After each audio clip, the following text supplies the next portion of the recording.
All right, I believe we are live. Welcome to the mid-morning break room show this morning.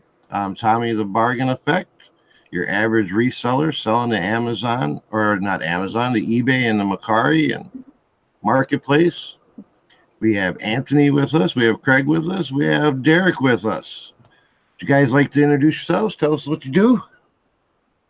Sure thing. My name is Anthony. I have a YouTube channel called Pittsburgh. I do a lot of reselling and take you along my adventures to Goodwill bins, to flea markets, to yard sales, garage sales, estate sales. Pretty much anywhere I can go buy stuff really cheap and then sell it on eBay for a profit.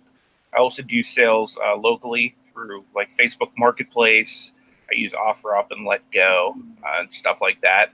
I have been using a little bit of Craigslist for sourcing lately, and I got this great contact yesterday. This lady that has a whole bunch of vintage video game stuff, and then she asked me, "Hey, do you like any other stuff? Because I have like 3 different storage units filled with, like old electronics and stuff like that. So I may be taking a trip up to Johnstown, PA. It's like a 2-hour drive for me, but it looks like she should be able to fill my van several times over. So Nice. Time to get a trailer. Yep. yeah, sure. What's you, Craig? Hey, my name's Craig, Land Shark Picker on the YouTubes. Appreciate everybody showing up this morning. I sell primarily on eBay, but I do have some Amazon selling experience, nothing up there currently. Facebook Marketplace, like Anthony said, Craigslist for sourcing. Don't sell anything on Craigslist, but I think that's a sleeper out there that people need to keep an eye on is sourcing on Craigslist. So cool. I appreciate everybody showing up this morning. Mr. Derek. Hey everyone, it's Derek, NASCAR Man 3345. Just wanted to say hi this morning. I do eBay, Facebook Marketplace. Been doing a lot of Craigslist the past couple of days because of things I've been doing. Been doing a lot of OfferUp and Let Go. And I do toy shows and diecast shows. So that's pretty much my thing. And I do an auction on Monday nights here on YouTube and a racing show on my Friday nights, hot nights at the track where we race Hot Wheels. Nice. Look who walked in. Look who just walked into the chat. The 2 craziest women on YouTube, Jackie and Sarah. It says they just wanted to come in and hit the thumbs up button. We appreciate that. Yeah, nothing wrong with doing that. Smash and run. No, Tommy just made him a wrench. That's it. Now you're done. We got DC Sells in here. Good morning. Diane Matthews. Good morning. Kelly, the Ecom Mom. Boondock Buy Sell. Gate City Picker. Treasure Hustlers. Mo Flips. We all appreciate you coming in. Debbie does sales. There's our excellent link dropper right there. Yeah. And don't forget, Miss Rebecca was the first one in this morning. Oh yes, she was. Copy on. Yes, she was. I think I know, I'm waiting on it. She said I'm first and then didn't say anything else. Yep. Right. So I had a question for you guys. Okay. Just a curiosity question. People in the chat too. I'd like to know if everybody that's in chat, if they are a reseller. And let's do it like this. If you're not a reseller, push 1. If you're like a part-time hobbyist reseller, push 2. And if you're full-time, give us a 3. What I'd like to know from you guys is how long you've been selling. Like, and I know a lot of people, like I can say, I've been selling, online on eBay since 99, something like that. But how long you've been selling, and then how long did you make it? Like, I don't think Derek's like, you're not a full-time seller, right, Derek? Yeah, I am. I'm trying. Yeah, just most of the time, just trying to source to get more stuff. So how long you guys been selling, and then when did you make that step to take it from part-time to a full-time venture and turn it into an actual like business? And we'll start left. How about you, Anthony? If you don't mind answering. Yeah, not a problem. I've been full time now for just over a year, Before that, though, I was just like a hobbyist seller. I was full time at my church, and I just basically sold stuff every so often to get myself stuff I wanted. Like if there's a new video game coming out or just something cool that I, wanted to get that we didn't have the money for, I would sell stuff to go and, supply the things I like. So, but I've been full time for about a year now. I started with flea markets and stuff like that last summer, and local deals and stuff like that. And then I went and opened up an eBay store in October, and I've been basically cranking out eBay ever since. Cool. What you, Craig? My story's a little bit longer. I started selling on eBay back in the late 90s, early 2000s. Started out kind of slow, like Anthony's talking about, selling something kind of on a hobby basis, and then ran into a laptop at a thrift store that a buddy of mine and I bought. It was only like $15. We got it home, found out there was a problem with it. And it's a problem with the display, and I started getting on eBay. I'm like, well, let's just see what a screen will cost. I can't imagine it being much. And I look it up on eBay, and the screen is like $150. And we paid $15 for this computer. So I get online and start looking around. I'm like, wait, all the parts are worth more than we paid for this laptop.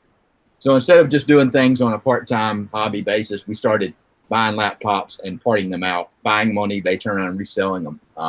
So I did that for about 2 years. That market got flooded. Never didn't do anything for about 7 or 8 years. Would sell things every now and then. Was not really even, I wouldn't even consider it part-time. It was more of a hobby. Need a little extra money. I've got a couple items I need to sell. And then about 2.5 years ago, I started doing it part-time, in addition to my full-time job. I went full-time back in April of last year after losing my full-time job. It was a little easier to transition into full-time after having it, not supporting ourselves, but making a pretty decent amount doing it part-time. So it's different, and I enjoy it.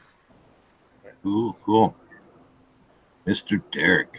Me? Well, I mean, I've always been, since I was a little kid, my mom and I always did yard sales and flea markets. And so even when I was younger, I would all my Star Wars stuff. And when I was too old, I would just go out and go to a flea market with my mom, and we've been constantly selling. So once I started working, I was always picking up stuff and going to yard sales. And then all of a sudden in 98, when eBay came out, a friend of mine had in his own eBay store. So I would go and do his sourcing for him and bring it over to him, and we would make it 50% off of what I brought him. And really started to hit that big. And I decided that when I was running the restaurant that I would have one day off, and that one day off was to go and do the flea market myself. So been selling like that. So technically really been selling on eBay since almost the beginning. Never really pushed mine up to a store. I still keep it a lower aspect because I sell a lot of stuff on Facebook Marketplace and local. It's a little easier for me. I really went full time when I had my first stroke and just was sitting around not sure what to do with my life, and decided YouTube and started following people. And I'm like, you know what? I'm going to do this full time, and slowly I'm going to work into doing a store once my sons and I can make a plan and get the store up and running, that where I can do it there, where they can do my run to the post office for me. So Nice. Me myself, I've been selling since I had my first rummage sale booth when I was, I think I was like 11.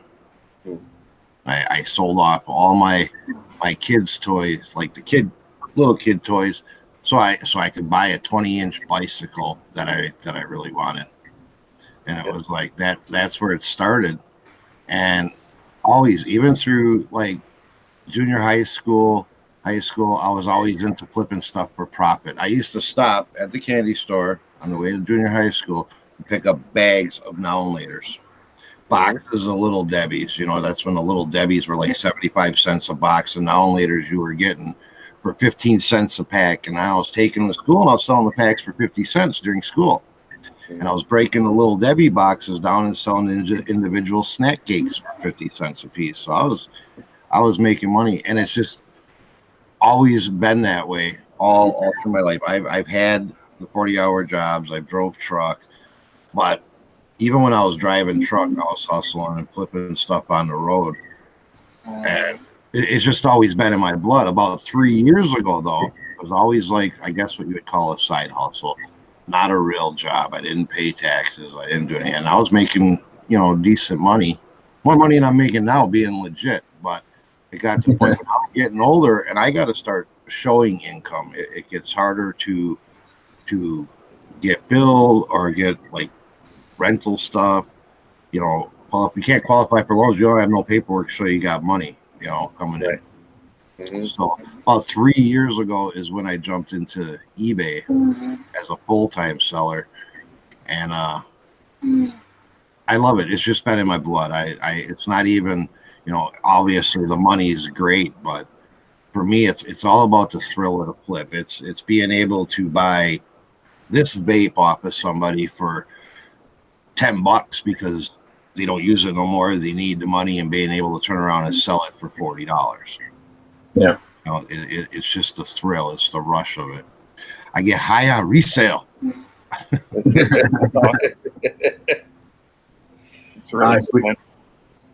then somebody else jumped in. Neville from Australia is here. Good morning. Oh, morning to us. I know it's probably not morning to you. Yeah. Whatever time of day it is over there, it's probably evening. And I see most of the people in chat. They're all resellers. I didn't see any ones in here, but I see Debbie says I just went full time, still setting things up so it'll run smooth. One thing I learned about eBay is it never just runs smooth because something's always changing. Every time I get my platform and everything where I'm like, all right, everything's great. I updated all my listings for the eBay change. Boom, it happens again, and you start over.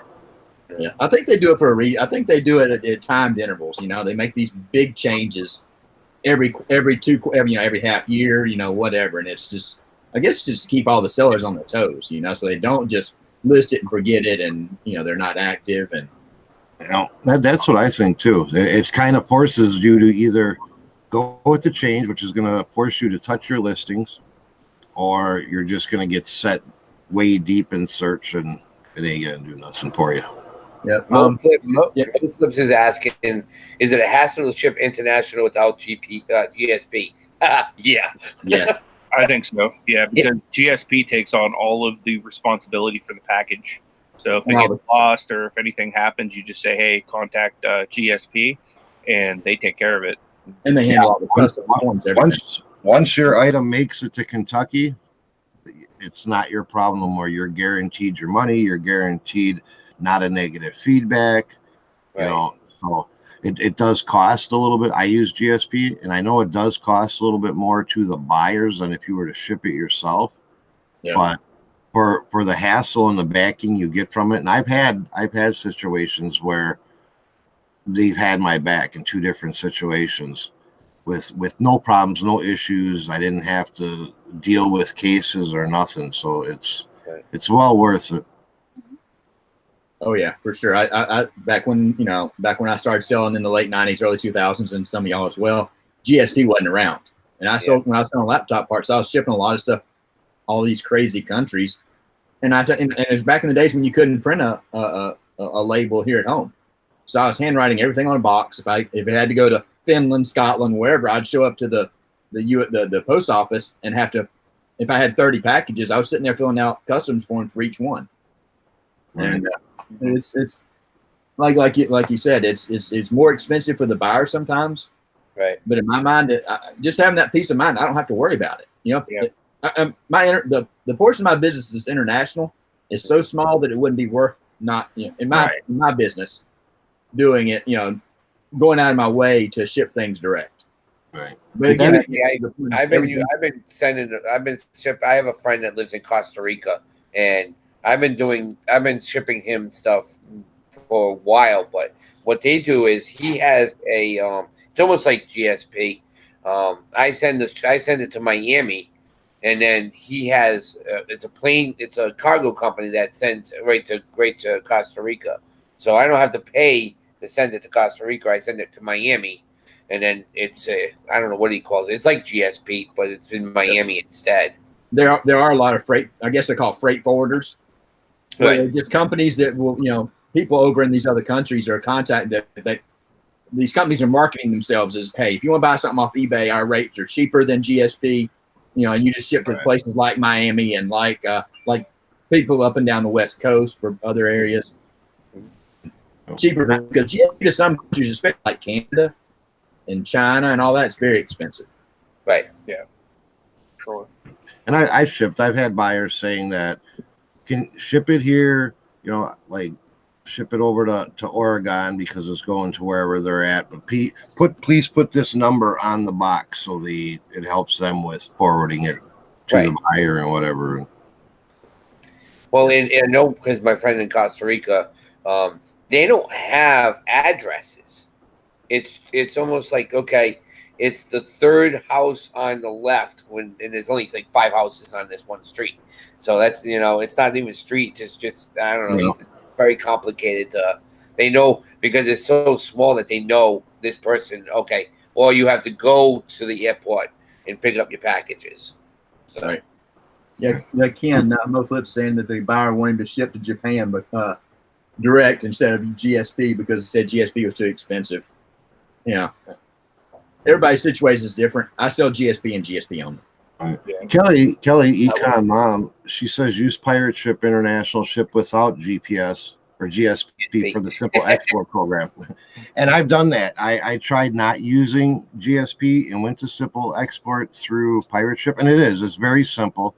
And it is cheaper for the buyer, but you know what? I didn't really notice a difference in my international sales doing GSP versus shipping it myself. And then when you're shipping it yourself, you got to pay attention to what you can ship to what countries. And Pirate Ship works excellent for Canada, though. Yeah. Right. Yeah. So I just went back to the GSP because I didn't want to have to pay attention to that. You go through. If you have it listed through GSP, eBay knows where it can go, and if it can't go there, it's not even an option for the country to buy it. One thing I have done for people that don't want to use GSP, because I have people that have ordered stuff that literally the GSP price is 3 to 4 times the price of what they're paying. What I've done in that case is they've asked, hey, can you send it to this address in the States? And I'll tell them the only way I'll do that is if you update your eBay account to make that your address until you receive this package. Just because if it goes somewhere else, then their actual address, eBay doesn't cover you for that product. Right. You have no seller protection at that point. Mm-hmm. Right. Yep. And that happens. I've had 1 or 2 situations where I've had people ask that. Mm-hmm. Like I follow the same thing. It doesn't happen often, but I'm like, if you update your PayPal address, there's so many drop shippers that do that. Yeah. No. Stuff like that. I don't care as long as I'm making the amount of money I want to make on the item. Yeah. But that gets back to the point of what works for me or what works for Anthony or what works for Tommy or what works for Derek may not work for anybody else. We've all made certain decisions and we have reasons why we made those decisions. My thing is it would hurt considerably more to lose out on the shipping cost than it would the sale price. Right. So I just want to make sure I'm covered. That's why I'll 90% of the time use GSP. And then in that instance, if they will update their information so the address that prints out on my Dymo is the address they want it to go to, then I'm fine with doing it. Yeah. Ken's got a very good point, and it kind of plays into that decision. He says it's a vintage 1978 new and packaged Hanes t-shirts. They have lots of washers, so I'm not worried about it selling. Yeah. If I've got an item that's got a lot of interest and I end up with somebody in Japan or wherever that wants me to ship direct, I'm probably going to just, not that that's even part of my business model, but yeah, that would definitely play into that. Now, maybe you guys know the answer is because I really don't. Gate City Pickers says you're losing money in sales if you don't ship to Canada. Now, can you have your stuff through GSP and say, well, except for Canada, and you ship that on your own? I think through Pirate Ship or something? I think you can set it up in your shipping policy. I'll look real quick. I just do GSP flat, across the board. But That's just what I do.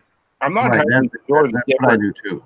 between Canada and other countries, but I've never had an issue with selling to Canada. I send stuff to Canada several times a week, and I've never had an issue. Most of it's through GSP, Is it? although most of it's like first class too, so that makes a big difference when you're shipping something. Here's a good question for you all. How many out of your sales in a month? How many do you get that say, please do not send invoice or send to this different address? I usually get about 2 a month. 2 a month. I would say I probably get that or less. Yeah, not very many. I've been getting 3 or 4. I'm like, Mine are typically on the combo units that I sell, the VCR DVD combos, because that's Amazon. A lot of people are probably selling those on Amazon. I choose not to sell them on Amazon. There's a lot more money on Amazon. If I'm selling them for 60, they're selling for 120 on Amazon, and somebody can merchant fulfill them and then order them from me.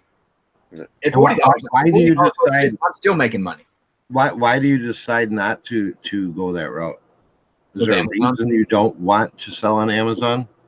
I sell on Amazon, but I mean I don't have anything up there right now. But those kind of items, because of the nature of returns on Amazon. I can eat a return on eBay if I have to, and it's a lot less negative effect than it is on Amazon. And Amazon, they could have it 6-8 months and return it with no questions asked. Maybe not 6 or 8 months, but further on down the road with eBay, at least I've got that 30s. I do 30-day returns. At 45 days, they're going to try and open a return, and it's going to say, sorry, you're beyond the 30 days. Yeah. See, since I started this about, like I say, about 3 years ago, I've sold probably 50 things through Amazon merchant fulfilled. The only time I list it on Amazon is if it's like you said, it's selling for 60 on eBay, 120. If it's selling for double of what eBay's selling for, then I'll put it on Amazon. If not, I don't. I've never had a return. I've never had any problems with it, but I hear people, so I'm scared to load up and do a list everything over to Amazon that would be Amazon worthy, because I don't want to deal with it. I want to get Amazon into the new items, the FBA, so I don't want to screw it up over some merchant fulfilled thing. Right. Yeah. I don't sell a lot of big items on Amazon, just by choice. I sell a lot of smaller items. Go away. As primarily on Amazon is books or any small RA items that I pick up, But somebody said something in the chat I saw a minute ago. Lisa C says, I won't ship to another address if they message me about it. Yeah, I think what we were talking about earlier was that we force them. I know Anthony said that he did. I don't know if y'all do or not, but if somebody asks to do that, we always make sure that they change their address on their account, so you get that seller protection. It's not just, hey, they asked me to ship it somewhere else in a message, I'm going to do it. So I didn't want anybody to be confused about that. I have done it probably 3-4 times where I've sent to an address when they have asked messaging, but it depends on the item. If it's a more expensive, bigger item, I'll do it. If it's something like a shirt that I'm selling for $12, yeah, I'll gamble and make them happy, because chances are I paid like a quarter or 50 cents for the shirt. So if they burn me, they burn me, I think a lot of it too is checking their feedback. If they're a buyer that has great feedback and I don't see any negatives, or any time that, something like that might have happened in the past, I'll do it. You know what I mean? I'll gamble in that case. But for the most part, I'm always asking, hey, will you just update your address? Then once you get it, you can change it back. I wish eBay was like Amazon. I don't know how much y'all buy on Amazon, but we've had Prime for a handful of years and really like it. I buy some of my shipping supplies there, bubble wrap. Yep. My mom has ordered a couple of things, but on Amazon you can have, on my same Prime base account, I can have multiple payment types. I can go in and store my credit card if my mom wants to order. I've got her credit card stored if she wants to order something, and I just order it for her.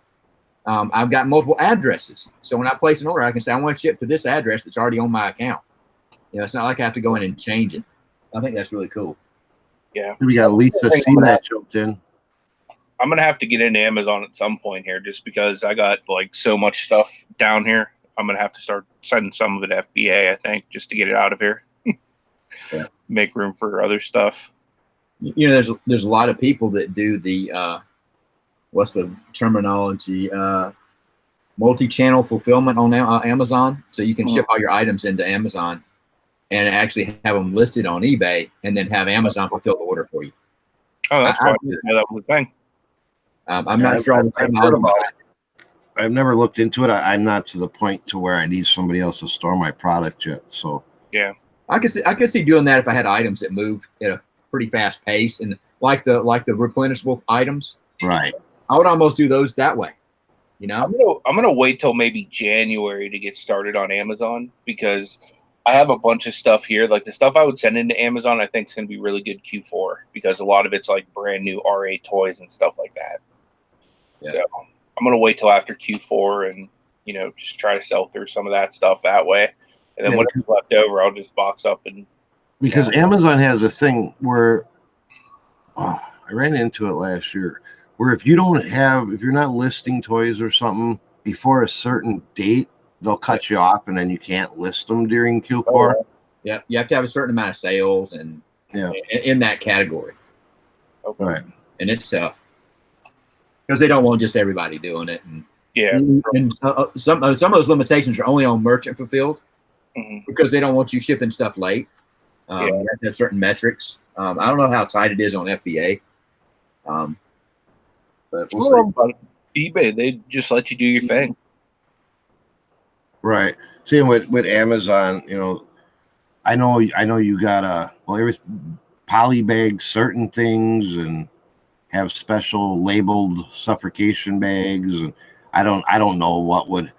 I don't know. Does Amazon tell you like this has got to go in a poly bag? This don't have to. Usually, when you go through the prepare shipments, it'll tell you. I think. So that's the one thing I've been nervous about. It's like, wow, I buy all this stuff, but what if I don't know how to send it in? And it's not really worth. There's a lot of things when I'm out and I'm scanning. I'm like, well, if I was doing Amazon right now, there's money on Amazon, but there's not really on eBay. Yeah. And that's always amazed me how much of a difference there is in some of those items. Some items between an eBay price and an Amazon price. Mm-hmm. Yeah. Typically, if I'm shopping for something, I'll buy it off of eBay for the most part, just because I find the price is cheaper, like shipping and cost. Right. Well, I think the biggest reason people buy Amazon is if you got Prime, the whole we'll talk in a minute. free 2-day shipping. It's typically it kind of Amazon's kind of held to a little bit higher standard in my opinion than eBay, and it's sad that it's that way. But Amazon has marketed themselves so they can be in that position, Right. Well, they want to run everything. That's what Amazon wants to do. They want to have their own mailing company. They want to have their own everything, Right. So makes sense. We buy a lot. Didn't they say that they were gonna break it apart into different aspects, almost like FedEx does? FedEx Ground, Amazon Ground, Amazon Air, Amazon whatever else they have there, international. Now, we just heard some news yesterday. That's why I didn't get the details. I got to go into the post office and talk to my postmaster today. But she went in and dropped the packages off yesterday. And he was telling her that FedEx pulled out of the post office. Yes. Was it USPS or was it FedEx? I thought it was FedEx. FedEx pulled out of USPS. They used to use their jets and stuff to fly the priority packages around for them. Oh, really? And I guess now they canceled that contract. So the post office is all up in air, and they knew it was coming, and that's why another thing they went with doing this dimensional shipping. Some of the story behind it was to help compensate to pay to get the other, what they're overcharging for those packages helps get the smaller packages. They got to pay for freight now. They got to pay to fly their stuff around where they had a contract with FedEx. Mm-hmm. Yeah. And he says that there's another rate hike coming. Oh, wonderful. Yeah. Hey, somebody just walked up to my door. Let me go see what's going on. I'll be right back. Right. Okay. Do you think, man? But yeah, he said to expect in the near future another jump in price. I'd be curious to know, like, you guys as consumers of online products, are you more of an eBay buyer or more of a Amazon buyer? Because my house is split right down the middle. I deal with mainly eBay when it comes to buying and honestly selling, and my wife, she deals like strictly with Amazon because she buys everything off Amazon for the most part. Yeah, we're probably pretty right down the middle. You know, I buy my poly bags from eBay. I buy my bubble wrap from Amazon. When it comes to buying stuff in the house, you know, I'll be honest, I shop both. If I need it fast, it's usually Amazon because we'll get it in the next day because we have a warehouse 2 hours from our house. But so everything's pretty split down the middle. If they're the same price, well, I'll buy on eBay. Why? Well, it's the same price, and I'll get a feedback out of it. Yeah. How are you, Derek? You preference to eBay or Amazon? We have my parents have the Prime account, so I need to do anything with them. But I really don't buy a lot offline. You know, Yeah. No, it's just all depends on what we're gonna do. But like we just, I'm sorry, my kids here just so. My mom buys a ton off Amazon for some reason. I don't like Kelly saying here. A lot of people are using Wish, and it's true. There's a lot of great items in there, and I was even looking at what is it, Overstock.com. I even look at some of them too when I'm looking at stuff. We bought quite a few things from Wish actually, and if you want, I mean, I think Wish is great for novelty type stuff. If you want anything real good quality, Wish is not the go-to place. Yeah, I think all the Wish is coming from China, isn't it? Their customer service sucks too. Like, you can't get a person to save your life. Although I'm surprised the lighting I have here are from Wish, and they're actually like good quality. I was like highly surprised with how good they are.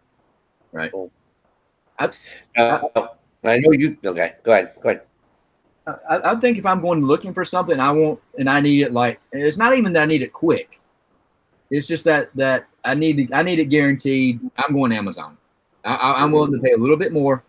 Like I said, they've become that de facto standard. If you need it and you need a guarantee, you need it within a reasonable amount of time. And I hate to say that because all of us sell on eBay. Yeah. But it's just that Amazon has that upper tier in my mind as a buyer. And sometimes it's hard to sit back and look at the platforms as a buyer as opposed to a seller, you know?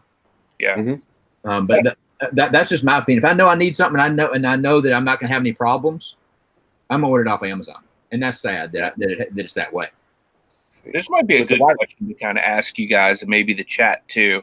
Now, deep down inside of me, knowing that I'm like full-fledged eBay seller, there's a part of me that sort of worries that in the next 5 to 10 years, Amazon's gonna like tank eBay's business. I'm hoping that doesn't happen. I'm praying that doesn't happen. But there's always in the back of my mind thinking, well, I got all my eggs in this basket right now, and Amazon just keeps growing and growing and growing, and they're taking over so much of a market share.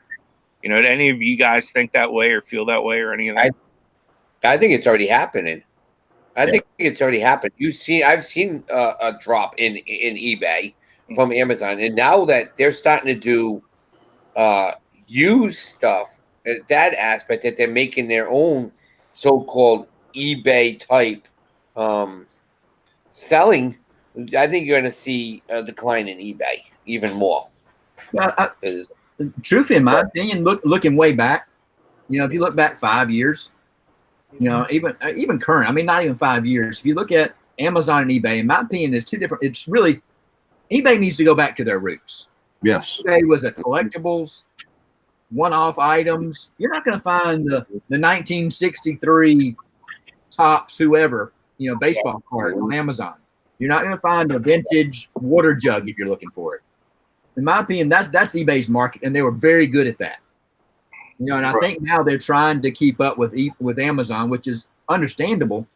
But if they went back to their roots and really strengthened up what they already had, and not trying to compete with Amazon, I don't think there's any way. They're too far behind Amazon, in my opinion, right now. I don't think they're going to catch up to Amazon. But I think they need to go back to their roots and really push that. Hey, we're the Etsy. We're going to beat out Etsy. Or whoever. For the. Right. I agree with you. I liked, as a buyer, I liked eBay more when it was the online garage sale for the rare and unique, and it was more auction based than buy it now. Mhm. I think they should have just stuck with that instead of trying to compete with Amazon. They should just be their own business and run their own style. They went from being known for the rare and unique, now they're just another online store. Yeah. And the difference between eBay and Amazon, pretty much when a buyer buys from Amazon, you're Amazon's customer. You're not my customer, even though I'm a third party seller. When I sell something on Amazon, or somebody buys something from me on eBay, then they're my customer. eBay is just a platform, where Amazon is they're the entity. They're the seller. The corporate entity. Yeah. Right. Yeah. But back to Anthony's question, absolutely, that I have the same thoughts about that, and that's why I keep saying that I want to get into the Amazon FBA and really ramp that up and make that my primary platform for a couple of reasons. One, like you say, I'm scared they're going to knock eBay down and it's going to get harder. For two, me and Destiny, we want to buy an RV and travel. And I can't do eBay and have the amount of inventory I have in an RV. But with Amazon, you could be on the road 365 days a year if you wanted. We got Craig's dog trying to chime in too. Do it. Is that Squeaker from Amazon? What'd you say? Yeah, I want more. This is an Amazon Prime sale. Come on, guys.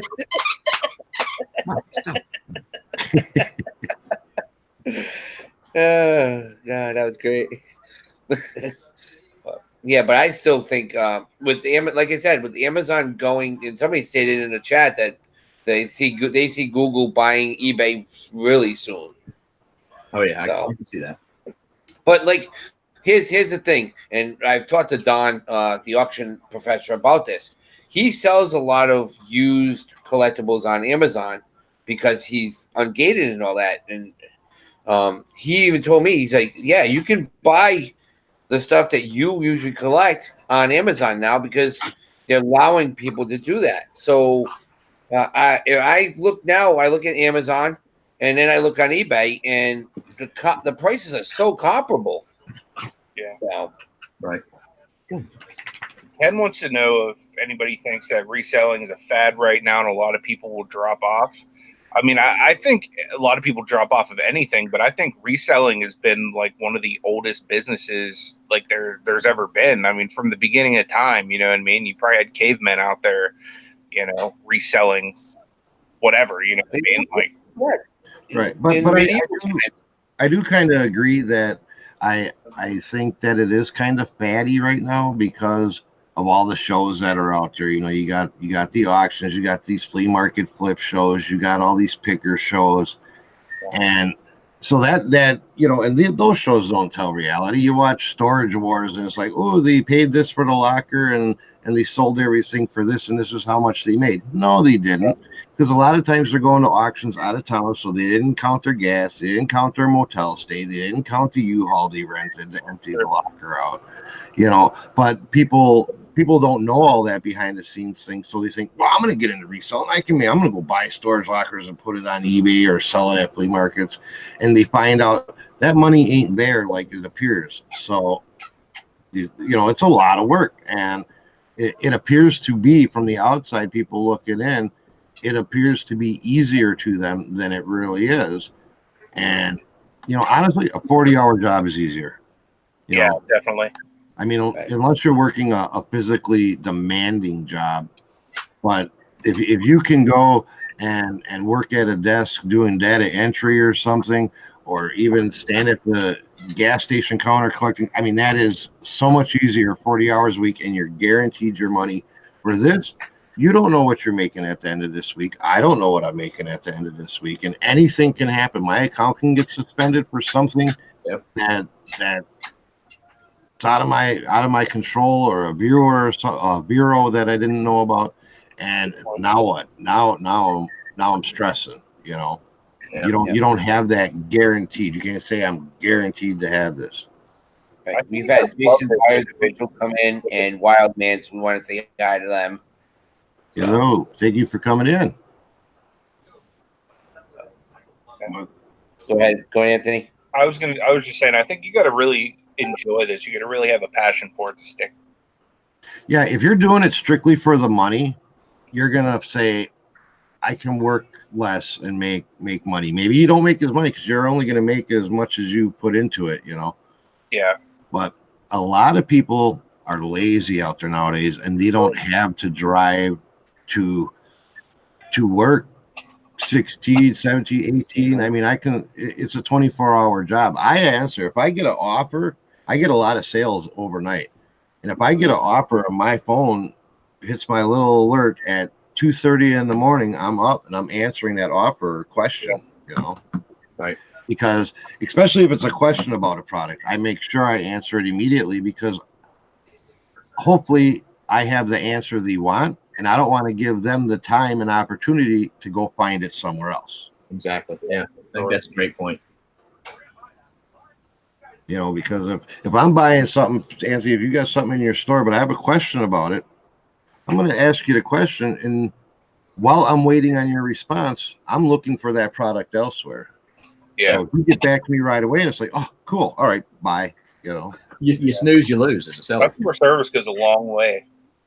Absolutely. Welcome in, Dita, however you pronounce your name. I apologize if I butchered it either way. Lisa C had another good point. Lisa C's been dropping a lot of knowledge. Oh, I'm telling you.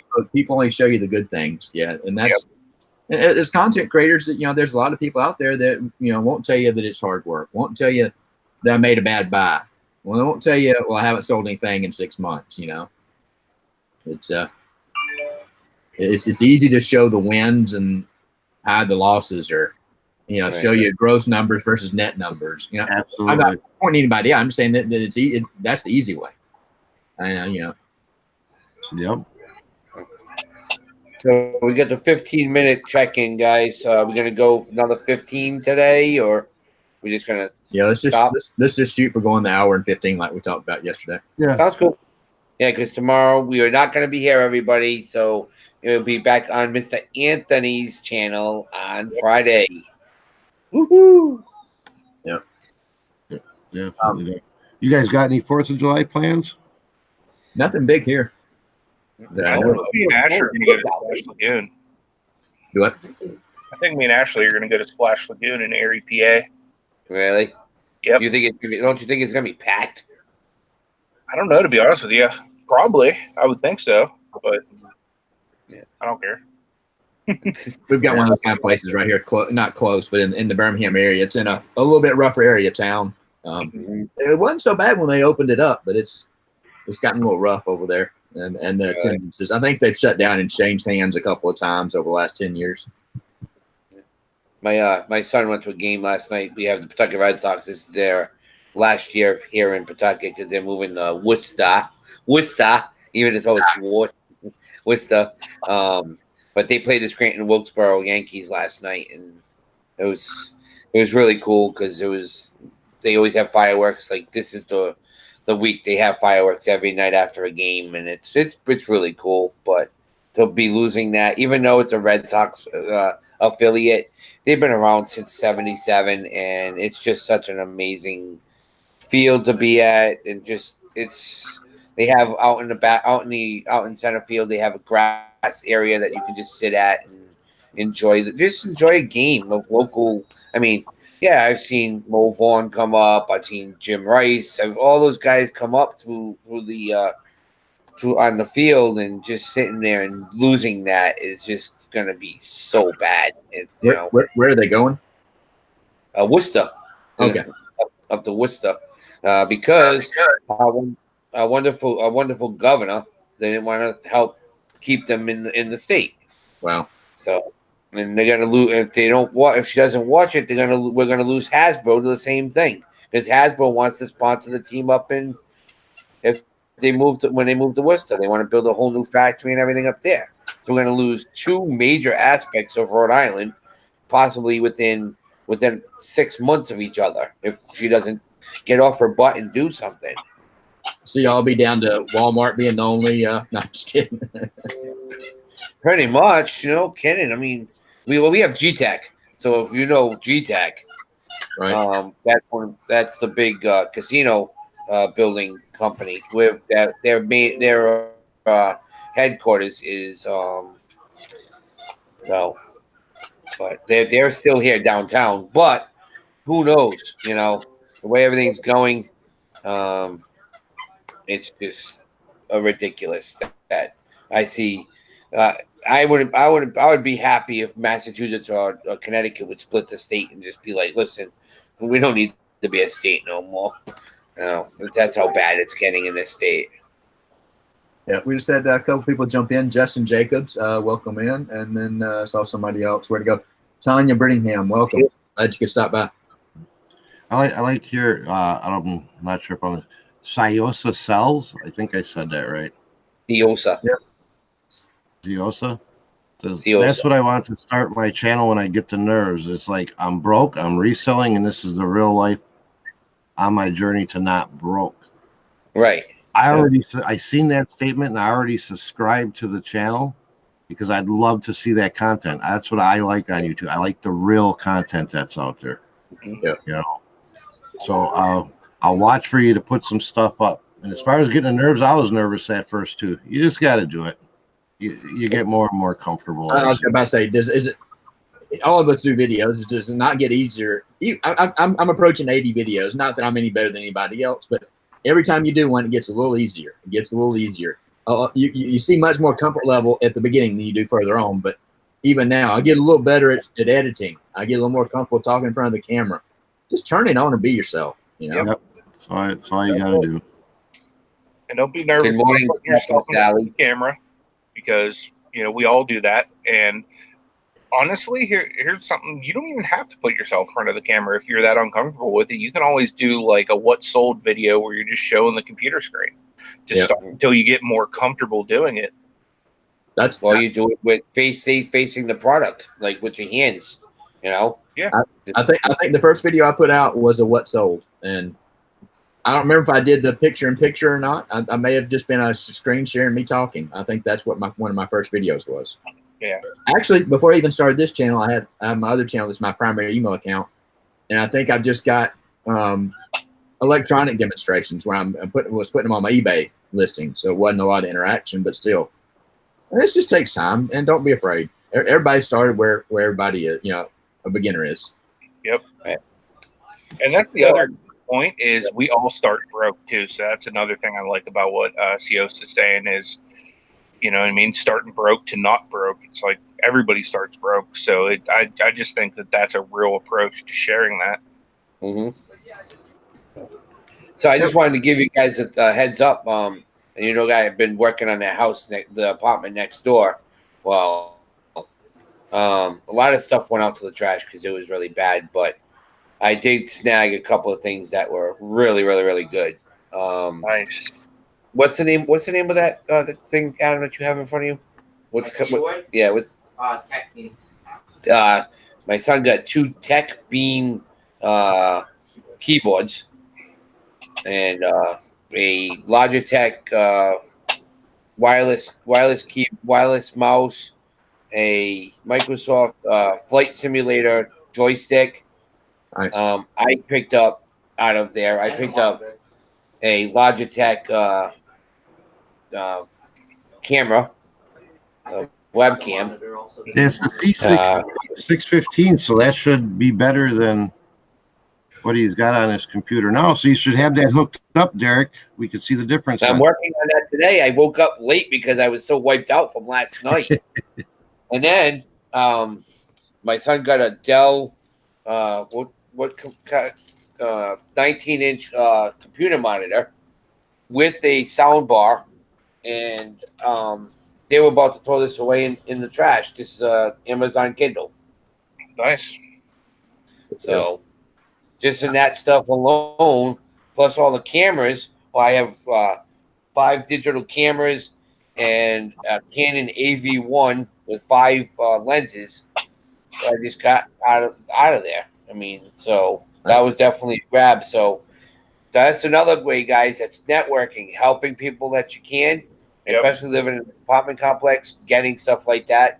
You know, it's going to be great. So I'm going to try your plan this week, Tommy.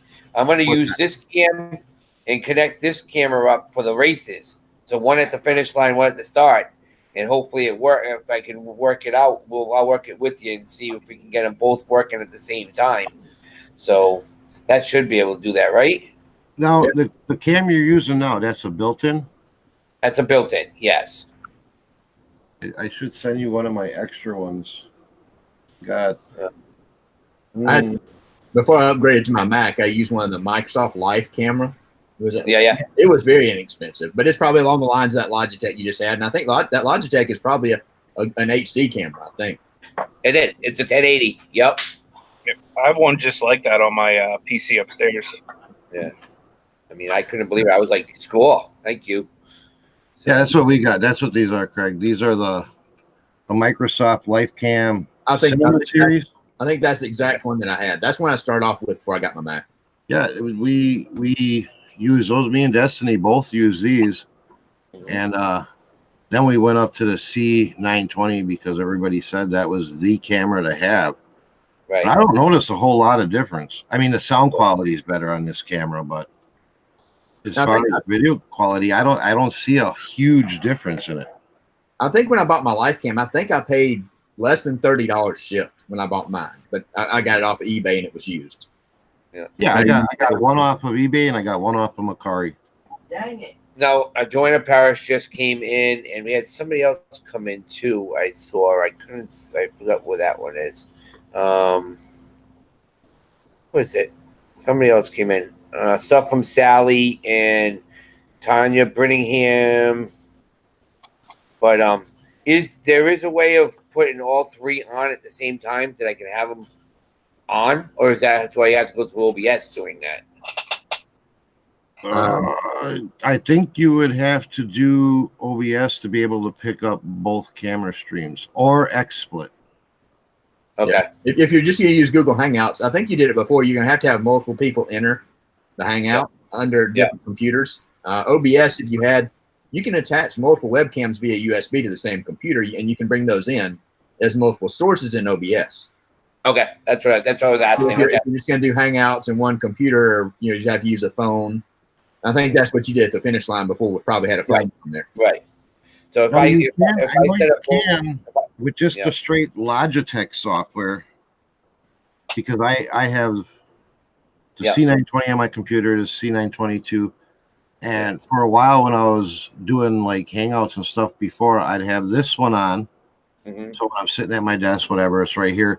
But then I have the other one hooked up and set up, so it's kind of facing my work and photo area, and then on just right through the Logitech software that installed when the cam went, you can have up to 2 cameras on there, and then you can decide how you want them to show. If you want to kind of like the Hangout here, have one camera big like this and then switch back and forth which one your primary camera is, or you can 50-50 split the screen.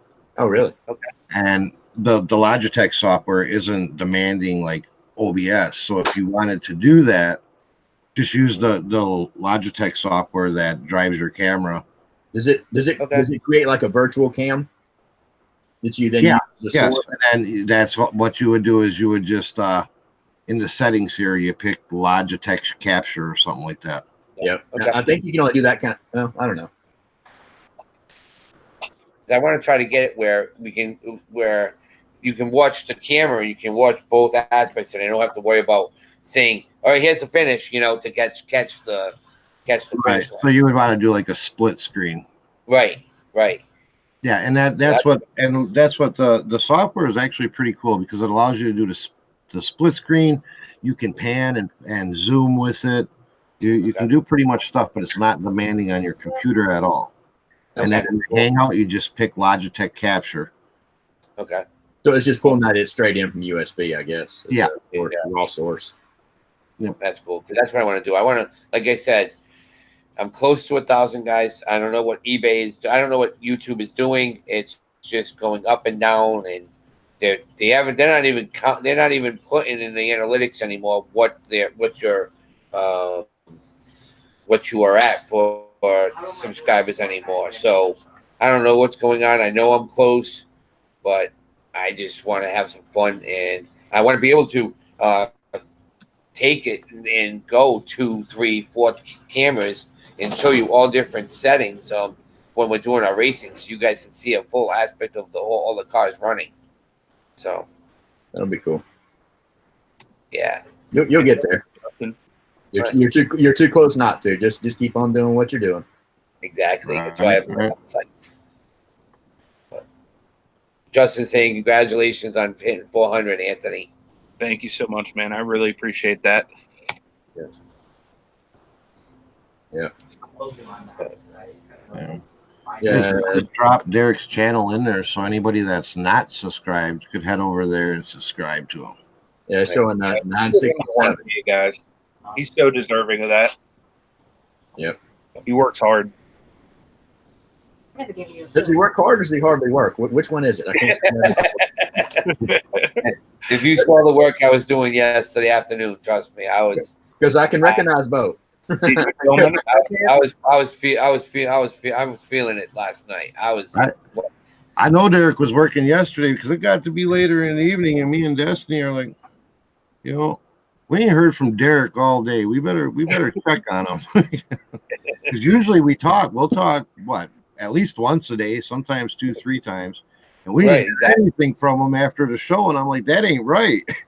Because I get all of a sudden, because I literally shut the computer down, and I wanted to get everything done yesterday, and I was getting phone calls constantly. Oh, do you have anything left available? Do you have anything left available? And I'm like, yeah, but then I'm like, okay, this stuff here is free. This stuff that's around me is for sale. And they were like, what? I'm like, but you said this stuff. I said, yeah, I have stuff that's free. It's all over here. I said, but this stuff here is for sale. I'm not giving you this stuff for free. This stuff's good money, Yep. Lisa she gets unsubbed from people she watches somehow. Yeah, YouTube's goofy, man. Yeah. YouTube is a lot smarter than we give them credit for. Right. Subs are great, but in the end, if you're in it to make money and build a following, you gotta have people watching, and that's the challenge. Well, that's it. Well, that's why we always say, as soon as you sub, later on, go on to my channel, leave a comment and watch some of the video or watch all the video, because that's when that's when YouTube's gonna know, okay, fine, this person's gonna sit and stay there and watch your videos. But if you don't do that, they're just gonna think, oh God, all right, you're gone. So, I don't know. YouTube's a little crazy sometimes, but hey, we'll just have some fun.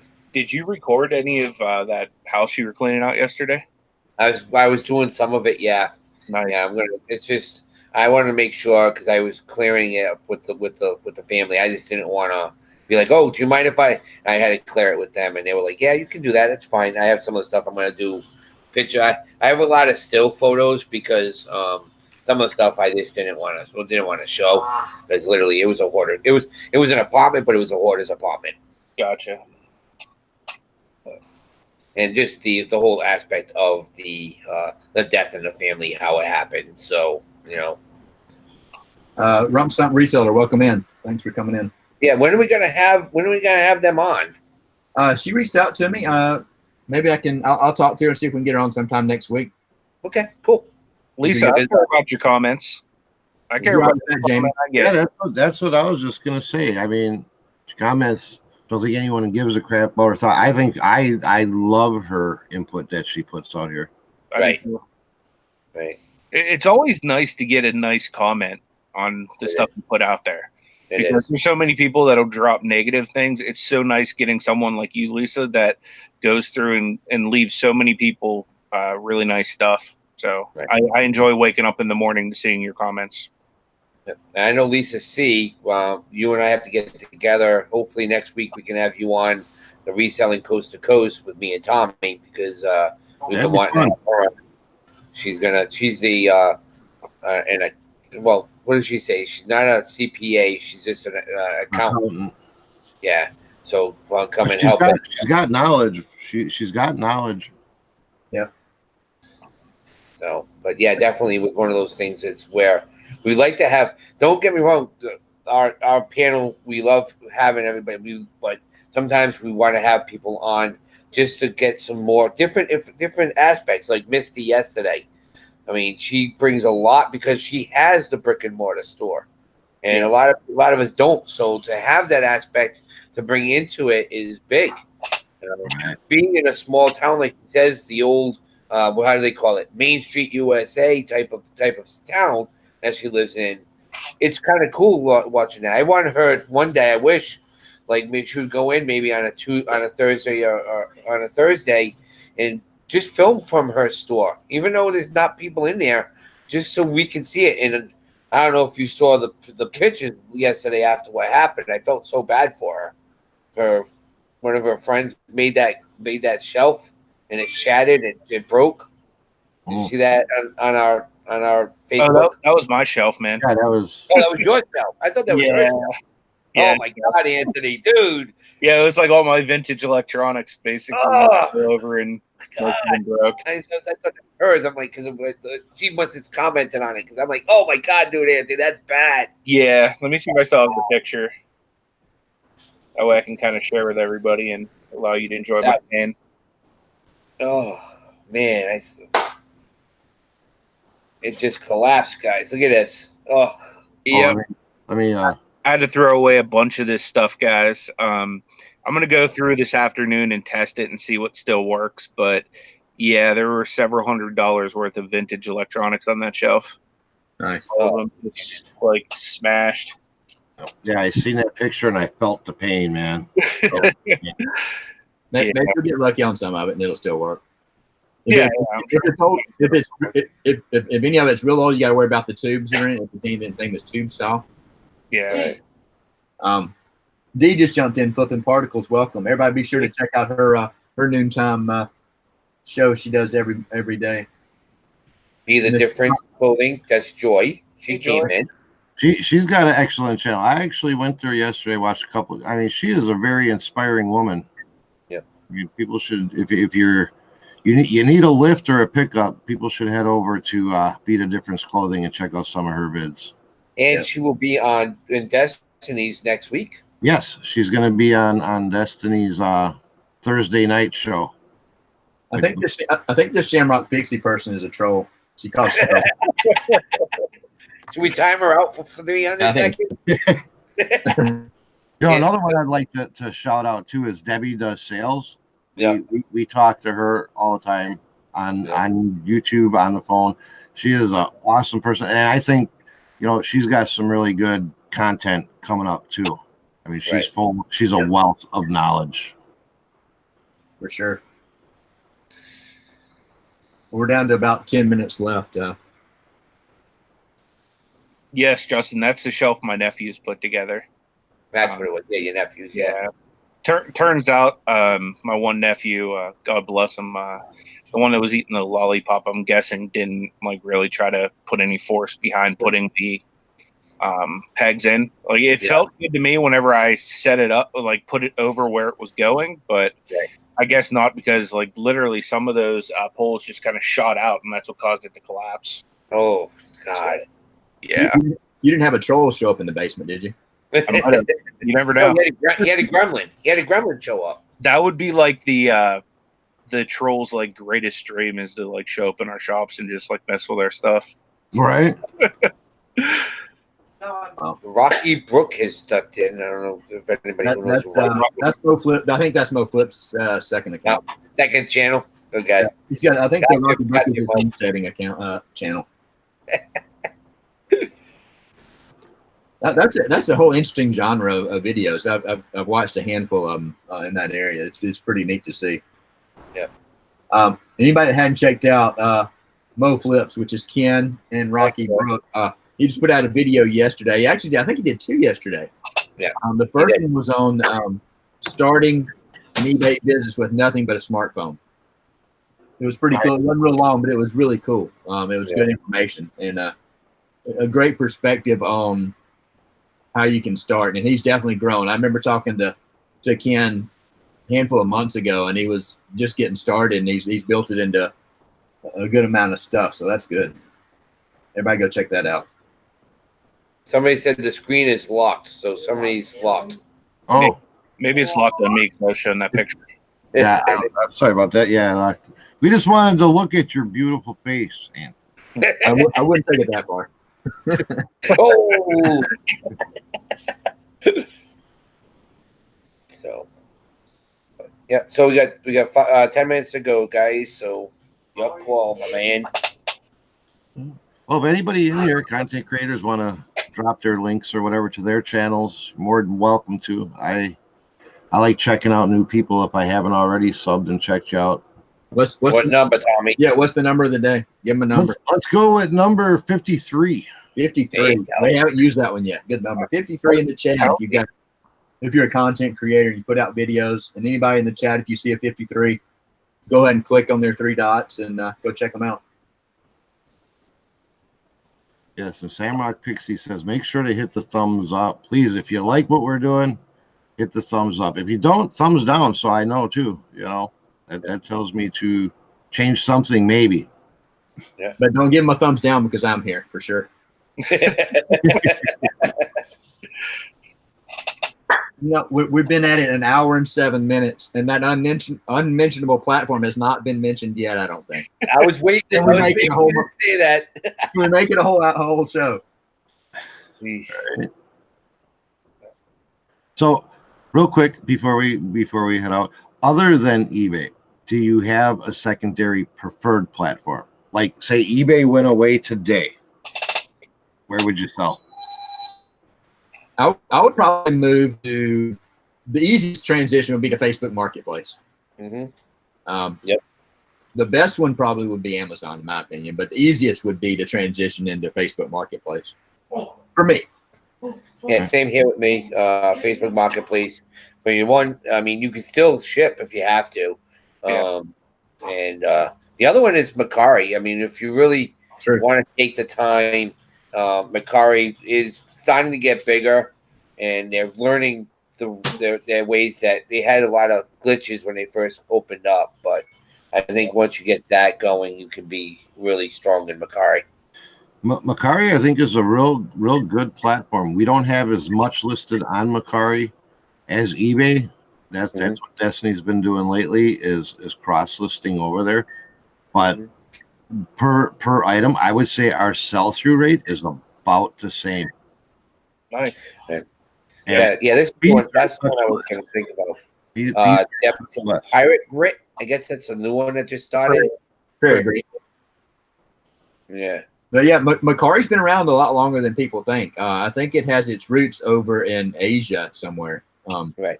I don't know if it's Japan, China, where, but I think it's based out of there. And their presence in the U.S. is really just starting the last handful of years. No. I know they did shut down Mercari UK though. Oh, did they? Yeah. Not sure why, but they shut that one down. But yeah, I've everybody used Prairie Grit. I don't know what Debbie's saying about Prairie Grit. I guess it used to be. Two guys that used to work at eBay and they didn't like the way that things were working, so they started to try to build their own platform, and I guess that's what it is. Well, I'm gonna check it out. I don't know anything about it. I think Prairie Grit's on the upswing, trending upward. I think it's they don't have enough. I don't know. I'm trying to think of the right word without being. They don't have enough subscribers yet. People aren't really going over to it yet. Yeah, I think it's going to take some mass adoption. It's not something that's going to happen overnight. I'm sure there's successful sellers over there. In my opinion, for me, it's not at this point. It's not worth the time for the reward I would get. Once it gets to be a proven platform, I think they're going to see some growth. I think they're just in the pains of getting into the right situation to have enough subscribers and buyers on the platform. You know? I think that's what's happening. I think that's what's happening with Let Go. Let Go was really firing off there for a while, and then they started fading really fast. Facebook spent a lot of money. What's that? Facebook's really killing a lot of those, like Let Go and right, offer up, that kind of stuff. Because they're not having to fight to get traffic. People are already coming to Facebook. It's just an extension of Facebook. They've got 13 bazillion users. I don't know what the exact number is, but it's astronomical. And that's half the challenge of bringing up a site like Prairie Grit, just using them as an example, or any of these little startup e-commerce platforms, is getting the traffic. That's half the challenge. And Facebook already has that part beat. Right. So, yeah, because they think, I mean, now the whole thing is, I think what Facebook needs to do is, you can have your own store technically, because it's under your aspect, and you're able to cross promote into different groups that you're in, which is really, really good. But I wish that there would be a way where you could link in your PayPal, and not PayPal, but your shipping, because the shipping is really a pain in the butt through the marketplace, because you really can't use your anything that you use on eBay. You can't, so you have to go with your own rates and everything again. So right, I haven't done any shipping on Facebook yet, but I'm typically selling larger items there currently. Right. Yeah, that's the only thing I really sell on Facebook is the non-shippables. Yeah. Not to be confused with the unmentionables. So I suppose we're at almost quarter after. Shall we wrap it up? Sure. Yep. We got any final words of the day? We'll start with Anthony on the left.